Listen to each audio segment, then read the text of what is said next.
పట్టుకుని ఏడుతారు. మీరు ఎంతమంది కౌన్సిలర్ అందరూ ముఖ్యమంత్రి బొమ్మ లేకపోతే చూసుకోవడం తెలియదు మీకు పార్టీలో ఉండి. నేను కొట్టున్నాను, నేను ఎలా కూర్చోగలను? నేను కూర్చోలేను, కింద కూర్చుంటాను. నేను పైన కానీ కింద కూర్చుంటాను, నేను అలాగా లేని డయాల్స్ మీద నేను కూర్చోను.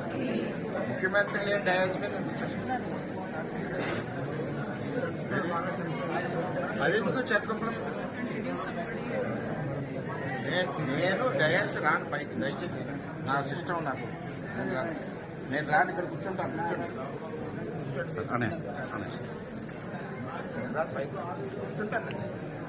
చూడడం ఏ రోజండి నేను కూర్చుంటాను. కానీ ఈ వల్ల కాదు, ఎవరు నడిపిస్తున్నారో నాకు తెలిసాను. మీరు కానీ కార్యక్రమం వద్దుది వద్దా ఎవరి గురించి నేను కూర్చోలేను. అక్కడ నేను కూర్చోలేను. నేను మీ గురించి కరెక్టే. నేను మా ముఖ్యమంత్రిని వదిలేసి నేను కూర్చోలేను కదా. లేకపోయినా విధానం కరెక్ట్ కాదు కదా సార్. మీరు వెళ్ళండి, కానీ సరి చేసుకుంటే కానీ ముందు చెప్పండి. మొత్తం కానీ మొదటి